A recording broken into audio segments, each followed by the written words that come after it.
Hi, everyone. Happy Tuesday to you. Welcome to INE Live. I'm your host, Catherine Brown. Today is March 1st. That means, at least here in the United States, the weather is getting warmer. But this is also the first day of Women's History Month. And we have some really special ways to celebrate here at INE over the next month. One of those ways starts today here on INE Live. And we're thrilled to be kicking off Women's History Month with a very special Tech Tuesday focused on female pioneers in the tech industry, some of the challenges that women in the tech industry face, and maybe some strategies for overcoming those. We want to have a really candid, really open conversation today, and just talk to you, the students, the viewers, whether you're male or female, about the impact that women can have on the tech industry. So before we get started, as we do each time we stream here on INE Live, I want to let you know we are, of course, streaming live across social media platforms right now, including Facebook, LinkedIn, YouTube, Twitter, and Twitch. Be sure to like and subscribe and get those notifications turned on for whatever platform you're using so that you can stay in the loop and get notified when we do go live to hear the most relevant news, trainings, interviews, and information that we'll deliver to you at no cost, of course. We want you to get involved, talk to us, talk to others. We'd love to see the chat going, and we love to see you talking to each other. That is fantastic. It's why we do what we are doing here on INE. We want you to talk to us as well. Write us your questions. We have a team monitoring chat, so if you have a comment, feel free to drop it in there. If you have a question, go ahead and put a Q at the beginning so that as we are going through those questions, we can find them easily and get to as many as we can today. With that, I want to bring in our guest of honor. We are thrilled to welcome in today Alexandria San Miguel. Alex is based in New York City as Director of Government Risk and Compliance with Rent the Runway, one of my absolute all-time favorite companies, just as a side note. Prior to that, Alex was with Sony Music, has tons of experience in risk management, government compliance, and in particular, cybersecurity compliance. Alex is passionate about her work and especially about getting women and minorities involved in the tech industry. Alex, thank you so much for being here today. Thank you, Catherine. Super excited about being here today. Awesome. Also with us today, Natasha Emmanuel. Natasha, a familiar face here at INE. She is a content portfolio product manager at INE. Prior to joining us, she held project management roles in various industries, including education and tech, has a long history and brings a very, very interesting perspective in a lot of areas to both INE, to the tech industry, and to today's stream. So Natasha, so glad you are here with us today. Thank you, Catherine. I'm excited to be here. All right, so Natasha, Alex, and I had a conversation earlier this week, and well, it's only Tuesday, so I guess that was only just yesterday, but really enjoyed our conversation. It was just a prep call for today's show, and one of the things that I think that the three of us both really took away from it is the three of us are coming at this from very different perspectives, right? You've got Alex, who works in what some may consider a more traditional tech role, like dealing intimately with cybersecurity and risk management, things like that. Natasha works for a technology company, right? Utilizing some of the technology, but really doing project management. And as for me personally, I come at this with a 20-year history in broadcast news, coming as a television anchor and reporter, not in the tech space at all, but am now considered a female in tech. And so we have a lot of different voices and a lot of different perspectives here. So, our conversation yesterday was really interesting, and I'm hoping to get that same bit out of it today. I wanted to start by Alex, and we can start with you. Just what's kind of your origin story? How did you get into tech, and what was it about the industry that drew you into it? Sure. Well, I don't know if I have a very traditional, story. I never had a plan to get into tech. However, I've spent my whole career in it. When I went to college, I was studying finance, and, I just always had a love for numbers and thought I'd be a businesswoman one day. I didn't really know what that meant. And so finance just felt safe. And in order to fulfill a math university core requirement, I took a programming class, and I absolutely loved it. I fell in love with it. I switched over to computer science. I thought, that was going to be what I was going to do, that I was going to program video games, and that was going to be my future.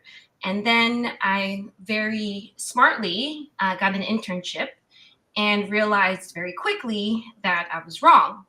At that point in my college career, I couldn't really switch majors without, driving my parents to some sort of craze. And I decided, I was going to stick with it. The good thing was that I'd maintained a business minor.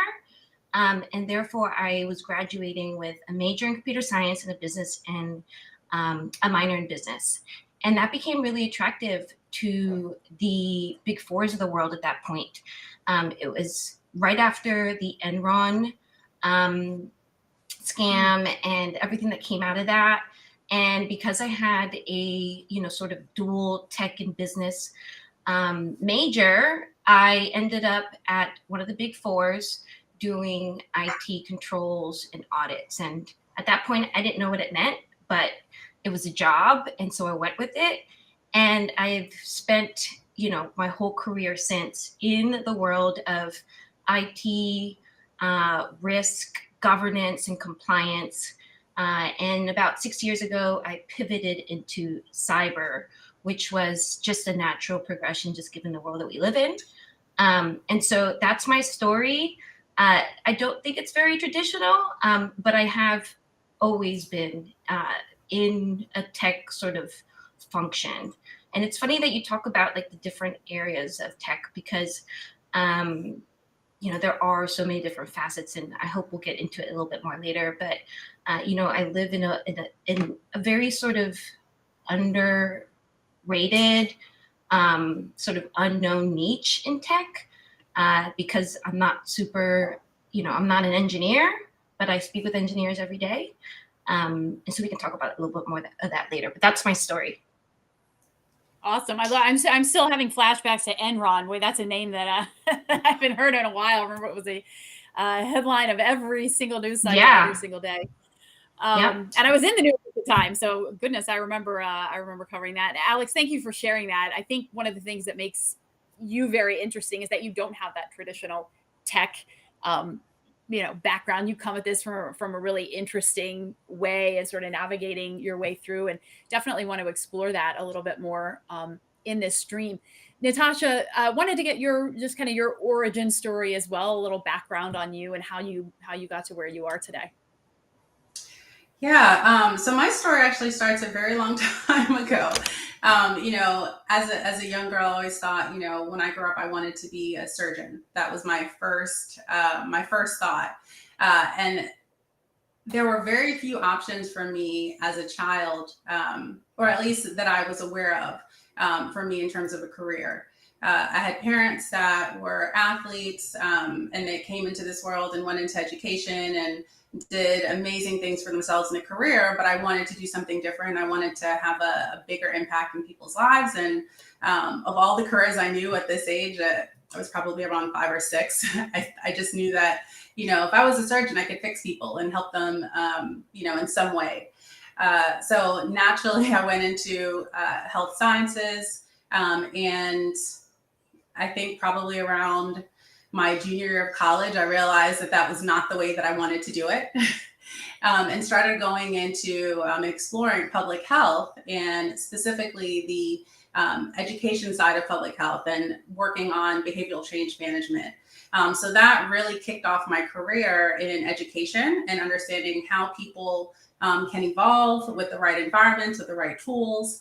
And probably about midway through my career, I realized that I could use technology to advance that, personal mission of mine. So I started kind of dabbling on the back end of some things and had a lot of fun. And, I think that was really the pivot for me, the pivot point to really start to hone in on technology and understanding that I could have a bigger impact by creating something that was more meaningful for people and could actually help to shape their personal lives, their careers. And now here I am.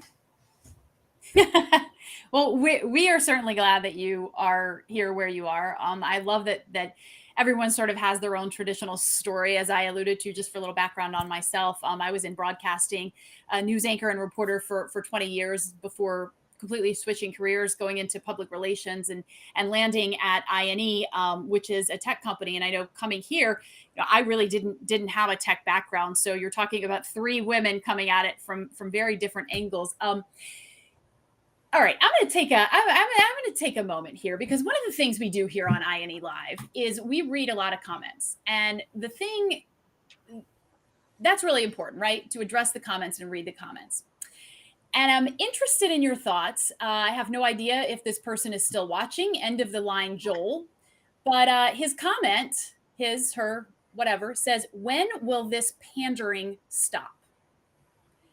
I have no idea what the context of that is, but I want to bring that up to you because, quite frankly, when I read that, my first instinct is red hot. This is exactly what we're talking about here as women, and why it is difficult to be in tech, to be in the workforce in general. So, like I said, I don't have any other context on that comment. That's all it says. End of the line, Joel. When will this pandering stop? But I'm curious what your thoughts are. Alex and Natasha, both. Alex, we can start with you just on a comment like that, and whether you get hit with the feeling that addressing women in the workplace and being a woman in tech is pandering to something. The haters are going to hate, Catherine. I mean, that's really what it comes down to. This is why we're here, unfortunately. And, I'm going to guess Joel's a man. But it's sad, it really just goes to show that we still have a ways to go. I mean, at this stage, we know they exist. We just got to sort of keep pushing forward, knowing that there's always going to be friction, unfortunately. It's just sort of the way it is. And I don't see that changing anytime soon. The good news is that we have people like us, on the forefront trying to change that narrative. Is this something that you find yourself battling against, a perception that you as a woman aren't quite as equal in tech, as equal in the workplace? Is this something you find yourself confronting every day? Yes, but not directly. I don't think that, people like Joel don't come out and say things like this, but I often find myself, explaining or re-explaining myself to, male counterparts who, might be presenting an idea that maybe I already just said, or I already sort of, walked through, and all of a sudden, I'm hearing the same idea thrown back at me as if it's brand new. And I don't think that people do this necessarily on purpose or maliciously. Men and women certainly have a different way of communicating. But yeah, I would say that, I often find myself in a room as the only woman where, I have to assert myself a bit more than my peers would, my male counterparts would. And a lot of that comes, also with experience and confidence, but certainly find myself, having to sort of, hear mansplaining and things being explained to me that probably wouldn't be explained if I wasn't, a woman. But, I come to a point now where, with some finesse, I sort of make it clear that I don't need certain types of explanations. And again, but that comes with, I think, experience and confidence. But yeah, certainly on a regular basis. So I'm going to follow up on that. For anyone who's watching, who may be, a woman who may say, that sounds so familiar.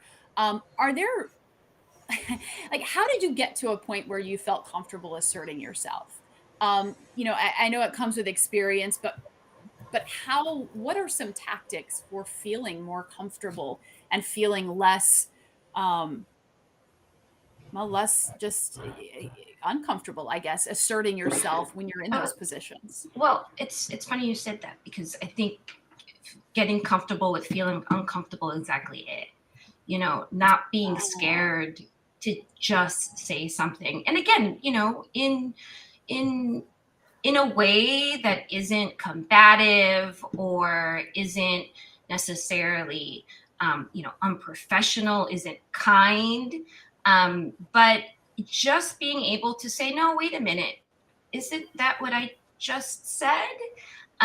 Let's talk about this.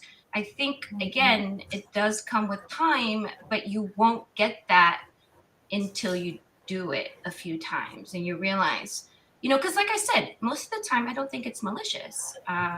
And, you know, once you've got people's attention and you sort of highlight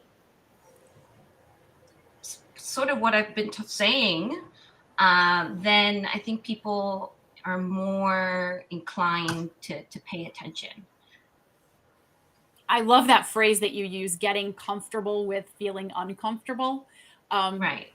It's a phrase that I've actually used in the past in terms of one of my things. One of the hurdles that I've had to overcome in my life is like intense shyness, right? No one can believe that I was a TV reporter and anchor for 20 years, and as a teenager, I battled like intense shyness, and that was one thing I had to do really, was get very comfortable being uncomfortable and stepping out of that comfort zone, to I still overcome struggle that. with that today, Catherine. I Yeah. mean, I certainly still struggle with that today. You know, this isn't easy for me, but I realize that, you know, this is sort of where I want to be. And so in order for me to do this, I have to, you know, sort of fake it till I make it. And, you know, I totally get that and could so relate. But, you know, as women, we sort of sometimes just have to get out of our own way. I mean, the patriarchy exists, and, you know, as we saw today, there are people who don't really understand, and unfortunately thereby probably aren't supportive of this sort of thing, but we sort of just have to keep going. Natasha, I want to bring you into this as well. Kind of, I don't want to dwell on that comment too much, but I do want to get your thoughts on it and how you feel in terms of, you know, day to day. Do you feel like you're viewed as someone who is um, somehow playing the female card at times? Hmm. I would say yes, absolutely yes. And it's interesting when you read that comment from the viewer. You know, the first thought was, okay, for me at least, was okay. Pause. How do you respond to this? Right? How do you respond to this in a way that's not threatening? That's not going to, you know, make you out to be any number of the names that people choose to call women who are strong and aggressive and assertive.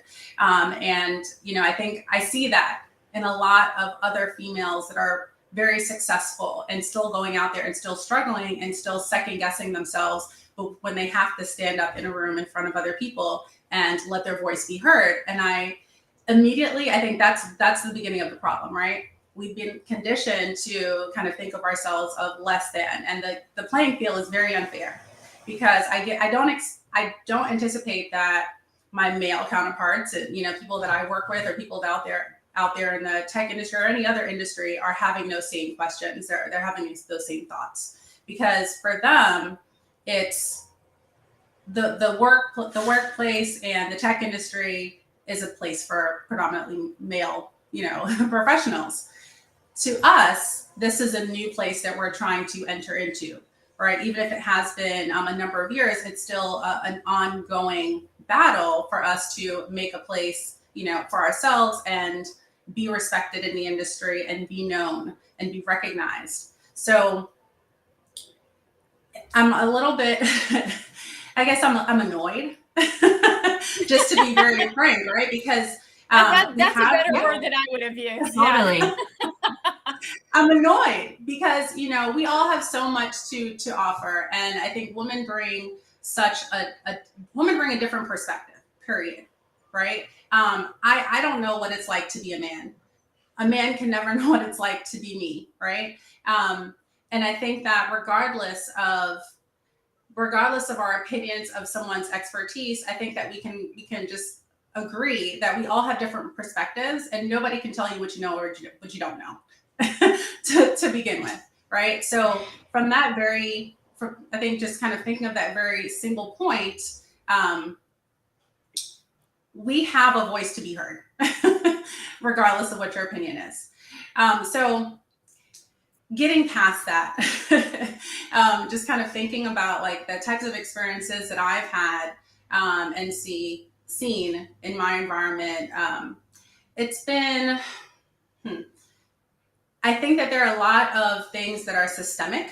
As Alexandra said, she's never had experiences where somebody overtly said, something to her that may have been offensive as a woman in a workplace. And I can't recall a single moment where I have either. But at the same time, I do see where things are not equal, right? Where, even if somebody doesn't mansplain an idea that I had or some type of, whatever it is, they may still be taken more seriously than me, or maybe given more opportunities for career growth, for salaries, for income. I mean, I've had conversations with people that I didn't personally work with, but friends that I knew that started working at a company and had a much higher offer rate, for their job simply. And I don't want to stand out there and judge, right? I don't know the whole story and I don't know their experience, but I've seen it far too many times where they're taken more seriously and they're given the benefit of the doubt, or they're given, better opportunities than women that have similar or even at times more advanced experience. So I think that it is a bit unfair. And I think that's really just the tip of the iceberg. There's so much that we could go into here, but I think sometimes people who aren't in that position they're blind, right, to some of those biases, even the ones that they hold themselves. So it's easy to judge when you haven't had that experience yourself and been the person to have to struggle or to have to explain yourself over and over again, or kind of go above and beyond to be recognized. So I believe both of you have kids, right? Natasha, I know you do. Alex, do you I have do, kids? yes. Yeah. Okay. Yeah, I have one. So as you were talking, Natasha, I was just reminded of a story, and this is a time when I felt like an absolute superhero. And I wonder if you ladies have had similar moments, but I remember after my son was born, I was working as a news reporter in New York City. We were going all over the place covering stories in every borough in New Jersey and Connecticut, and all over the place. And at least twice a day, I'm like in the back of a live truck going 100 miles an hour down the highway, pumping, right? Pumping so I could feed my kid. And then, times when I wasn't doing that, I was like carving out like 10, 15, 20 minutes here and there where I would run from doing a story and try to run into the bathroom and pump and then run back out and try to do everything that everyone else was doing. And of course, I'm competing with other women who aren't, haven't just had a baby, with other men, all this kind of stuff. And I remember, a few times I like just really nailed the story, right? I got an exclusive or got some like great piece of news first on the air or something. And I remember thinking like, wow, I am woman, hear me roar, because I have had like an hour and a half less in my day than all of you people, because I've been sitting up there in the bathroom dragging around like freezer bags full of milk. And in some cases, like, I wonder if you guys have ever had those like superhero moments where, yeah, it's tougher to be a woman. I think we can all agree, but sometimes it's like, wow, yes, I am. Totally. 100%. I have those moments regularly. It is not easy. And I'm a single mom now too. So it's just me and my daughter in New York City, full-time job. She's 9 going on 42. And so it's like my hands are, full. My plate is full, but I wouldn't have it any other way. And, I think that us, especially when we become moms, are even better at our jobs because we just don't have the time to not be. We don't. Our time is so limited. And we're worried not just about our work, but we're worried about our children and their schoolwork and their doctor visits and their extracurriculars, and then our own lives. We're not just professionals, we're not just mothers, we're women. We have our own friends and our hobbies, and there's a lot to juggle. And not to say that dads aren't doing the same thing, but unfortunately the truth is that us women sort of get more scrutinized for having to be moms and professionals than dads do in being professionals and having to juggle fatherhood. Mm-hmm.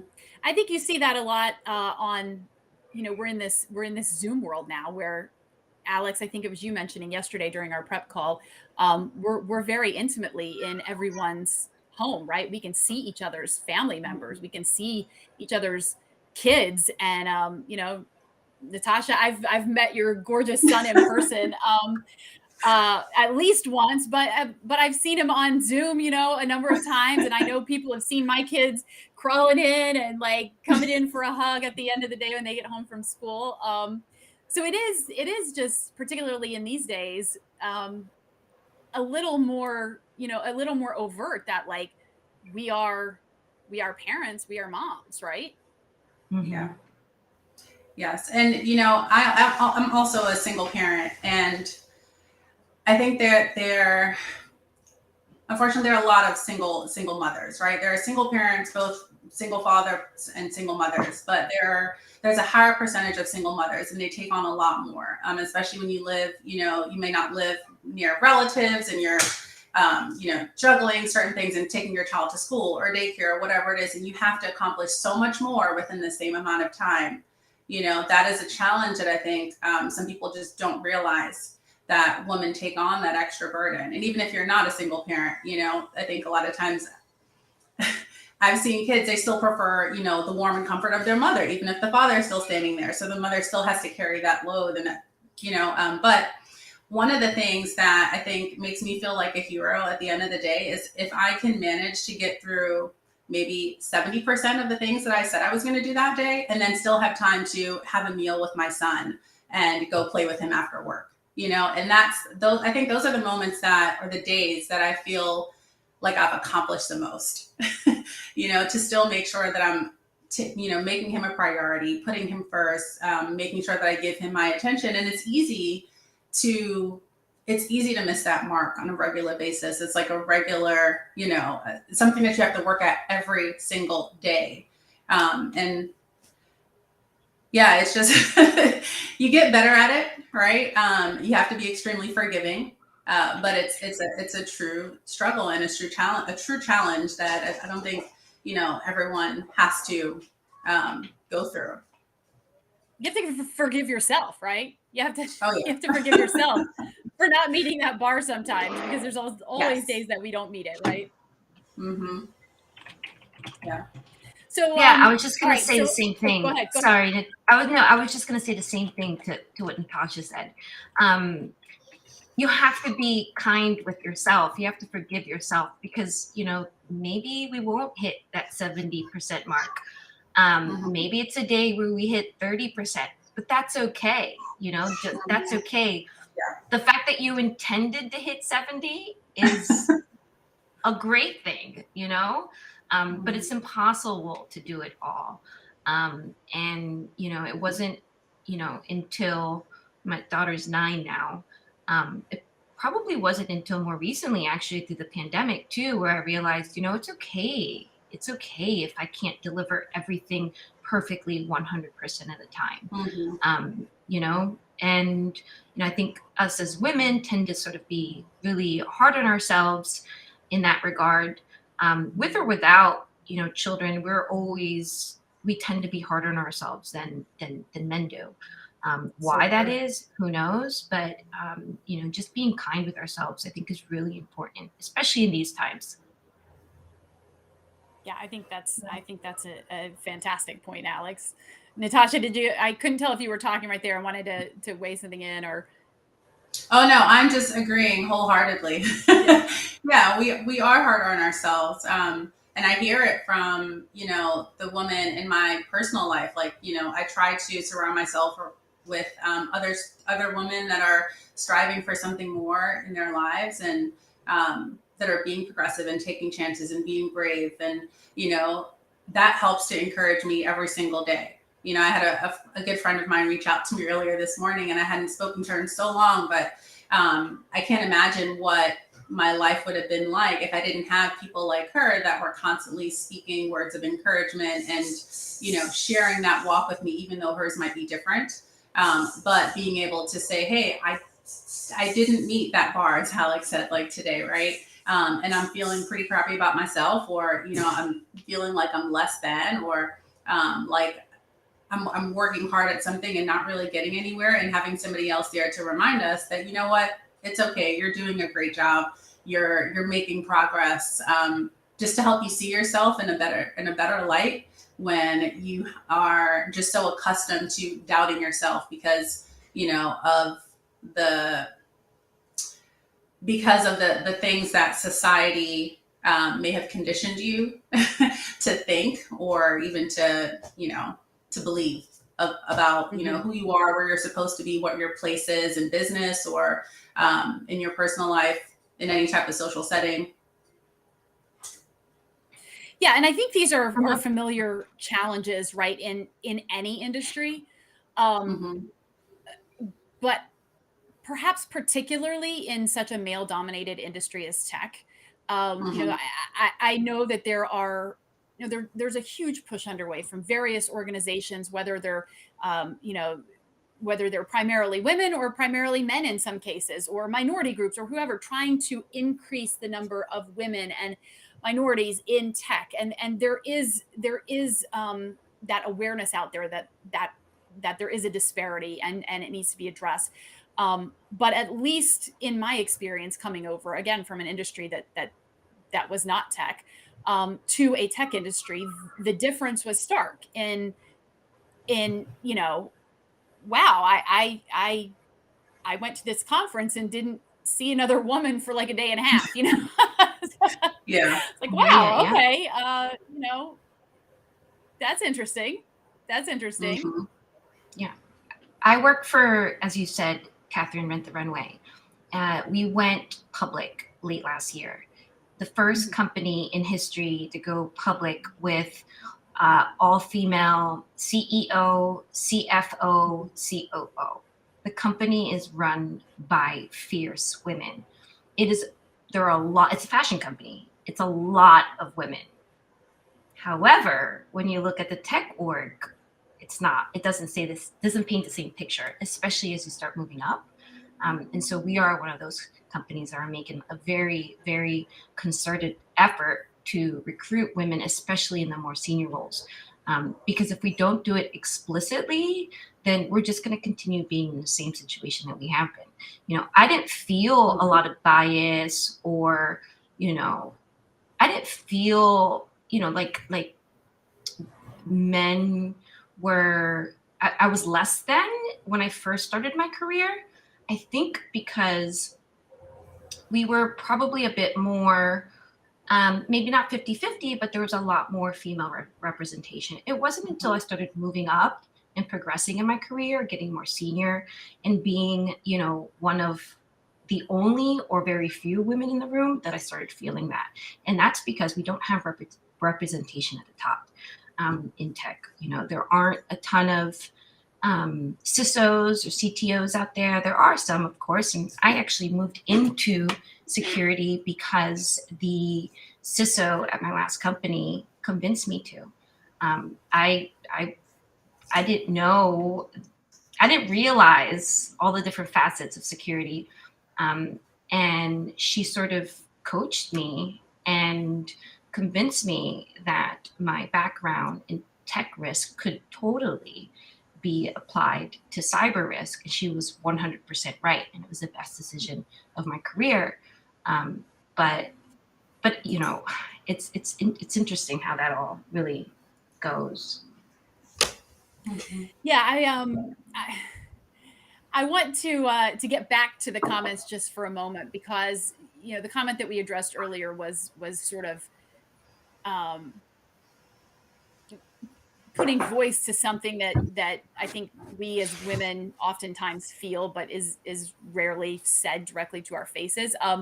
This is sort of the opposite direction. This is from Kyle, who comments in. Kyle, thanks for your comment. Men are watching too, and I'm taking notes.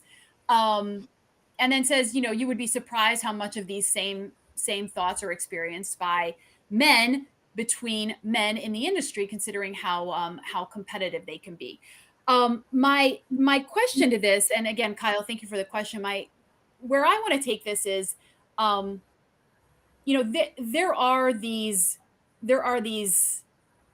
people who think women are lesser or this or that, but I think there are so many more people who think women are just as fierce and just as competitive and just as equal, if not more so, whether it's in tech, whether it's out of tech, that sort of thing. So how important is it for these men who are champions of women to really step up and draw women into the conversation and sort of lean over, take their hand and say, "Hey, come here, stand on this Mhm. podium with me"?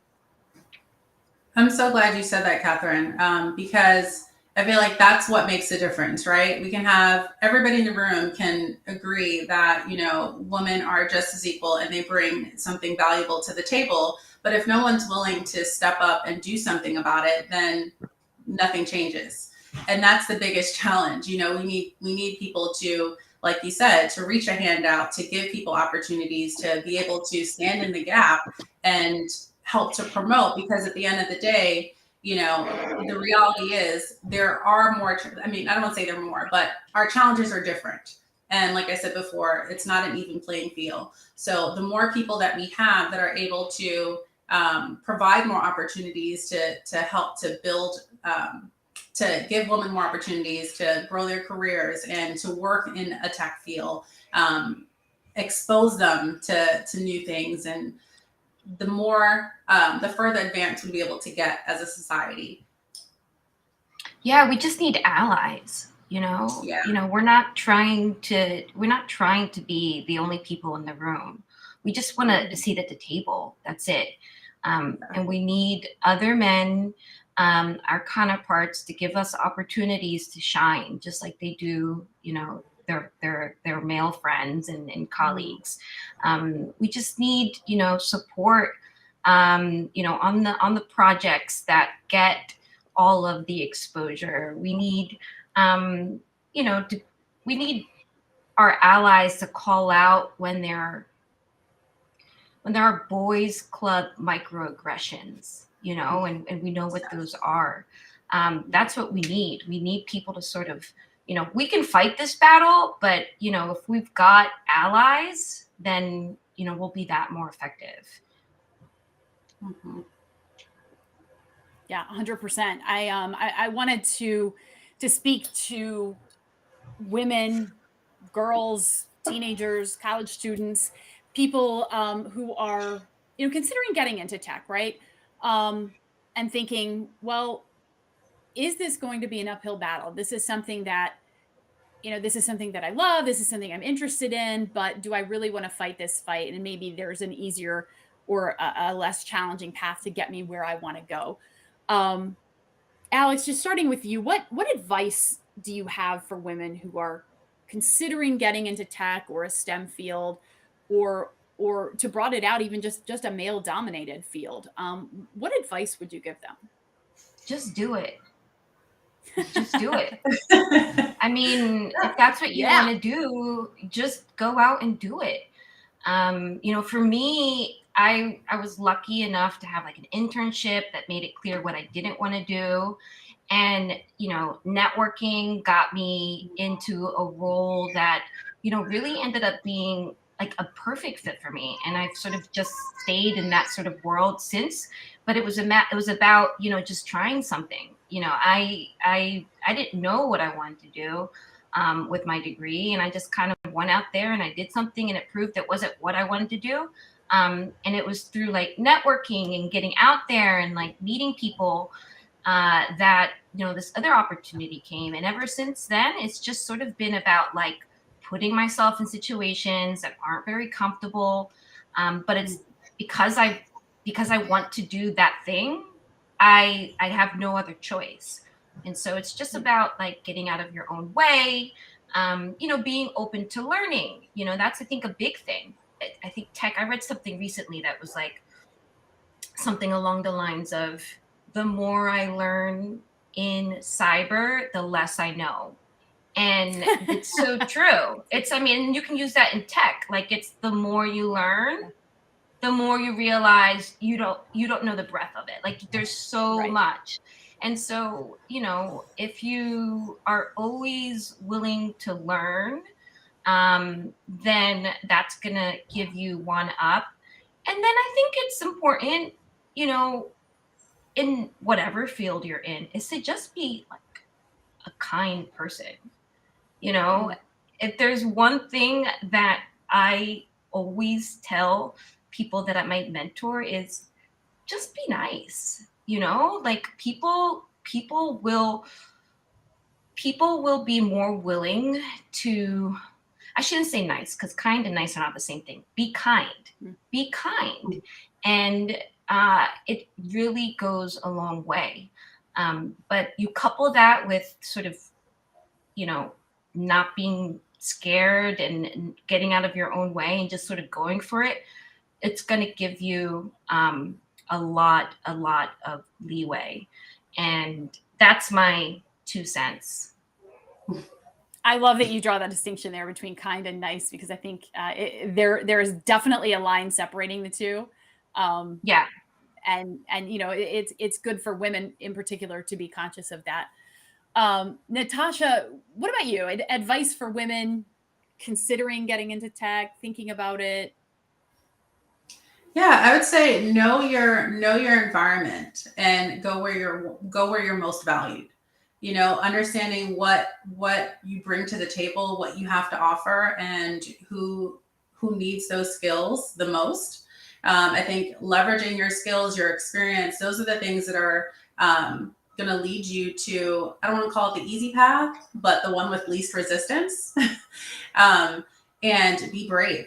As Alex said, like, just do it. I think a lot of times that we get caught up in our own heads. No one's physically stopping you. No one's saying that you can't apply for this job, or that you can't go work in this company, or you can't make this career change and you can't do more. It took me a very long time. Oh man, I'm almost ashamed to say, like, it was only, in my later years that I realized that, I don't have to do the thing that that somebody else in my past told me that I had to do with my career. I can choose for myself, right? And at the end of the day, I have to live this life. No one else has to. So you have to make that choice to go after the things that are going to be satisfying, that are going to challenge you, that are going to make you feel fulfilled. And don't apologize for it. Just go out there. And as Alex said, like, be kind, right? Don't be afraid to say, like, to ask for help, or to sit down and have a conversation with somebody if you don't know something. Make allies, make friends, and do it genuinely, right? I think people can tell when you're not genuine and you have an agenda. But if you're actually, if you're just naturally curious and you want to learn more about something, a lot of people out there that are willing to help you. Like the audience member that shared that comment before, he's taking notes. I love that. There are so many people out there that are willing to listen to what you have to say, to kind of give you some advice, to talk to you, to give you an opportunity. It's just about opening up and being able to share some of those concerns, say the things that you want, speak it out loud, ask for help, and just be open to new experiences. In the vein of being kind to people, this is a story that something that happened to me that really resonated. It can be applied for any situation. For me, it happened to be, and I'm sharing this because we're three women here sitting talking, but after my son was born, after my maternity leave was up, I was just in complete angst about going back to work. And I remember I lived in Hoboken at the time, and I left my apartment, and it was just like all of this stress and anxiety, and I was walking to the bus and just passing these people that I had normally passed, weeks before, and just thinking, like, I wonder if any of these people understand what I'm going through right now, like the complete agony that I'm going through. And the answer is you don't, right? You don't know what anyone else is going through. And that's why I'm saying, that can be applied across any situation, whether it's the death of a relative or a friend, or just a really hard day, or the death of a pet, or absolutely anything. But I just want to share that anecdote as a little reinforcer that, being kind costs nothing, right? Mm-hmm. Yeah. You don't know what other people are going through, men, women, anyone at all. So being kind certainly goes a long way. Natasha, before we wrap up, I want to pass it over to you really quickly, because I wanted to give you a chance to talk about an initiative that we're starting here at INE called Women of INE. Explain a little about what that's about, and kind of why that started. Absolutely. So, just as we were just talking about, like, what can we do, right? What can people do to help support women in the workplace, women in tech? What we're doing here at INE is giving women that platform, giving them a seat at the table to start to sit and talk and have these conversations and voice their concerns, their opinions, the things that they need, the things that are important to them. So that's something that we'll be starting this month, which I'm super excited about. Just bringing the woman within the industry, within the company together to just talk and start to understand, like, what are these things that are truly driving us, the things that are challenges for us, the biggest obstacles, and figuring out where can we start to make a change within our companies, within the relationships that we have with one another. How can we better support one another, and what we can do to help others better support us. Awesome. Natasha, thank you.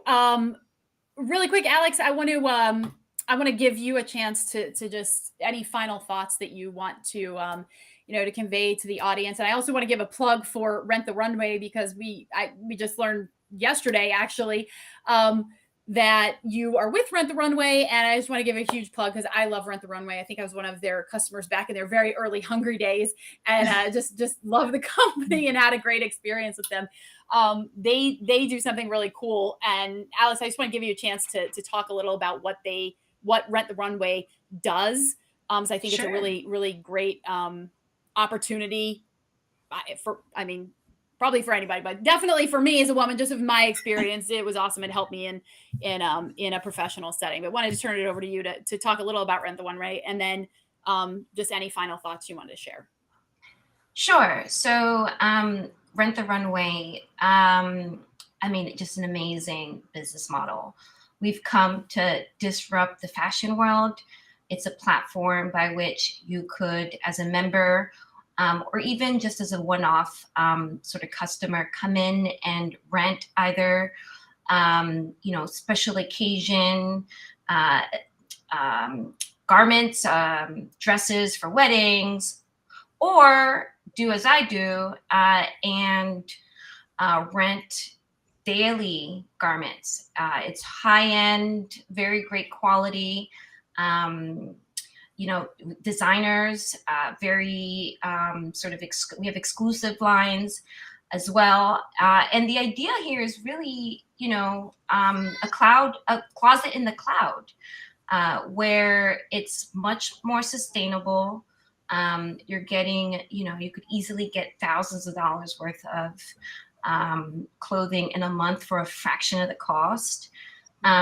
It's just an amazing company. There's nobody else doing what we're doing at our scale. We just went public in the fall, which was really exciting for us. And there's so much more to come. In terms of last thoughts, I just want to say, it's been a great ride, as a woman in tech. And it's not to, this wasn't like a male bashing session or anything like that, but it's just really important for us to voice, our realities and our challenges that are real life. And like I said before, we just want a seat at the table. And it's a really exciting time. I think a lot's happened with the pandemic, in a lot of different ways. I'm super optimistic. And I really appreciated this chat. Thank you so much for having me. But yeah, I think we should keep the conversation going. Awesome. And we certainly will. Natasha, Alex, thank you so much for joining us today. And I know you both have busy days. I appreciate you carving out about an hour to spend with us here on INE Live. Absolutely. Thank you so much, Catherine. And it was such a pleasure to sit with both of you ladies and just have this conversation. Yeah, absolutely. Let's keep it going. We will, to Alex's point, we will keep the conversation going. Thank you both so much. Thank you so much. With that, we are going to wrap up today's stream. Thank you for watching. If you missed it live, you can look for the replay across our social media channels as well as on the INE Live website. We will be live again right here 1 week from today, next Tuesday, March 8th, for an exciting stream on a new partnership between INE and Black Girls in Cybersecurity. We're teaming up with the organization. Next week, we're going to spotlight Black Girls in Cybersecurity, sit down, talk to them about what they do, about some opportunities they're creating, and about how the partnership between INE and Black Girls in Cyber is fostering new opportunities for both students and enterprises alike. Again, that is next Tuesday, 1 week from today, March 8th at 1 o'clock Eastern. Be sure to like and subscribe on the social media platform you're using today so that you can stay in the loop and get details and notifications when we do go live. As always, be prepared to bring your engagement, your questions, your enthusiasm, and your curiosity. We'll see you next time. Until then, have a great week.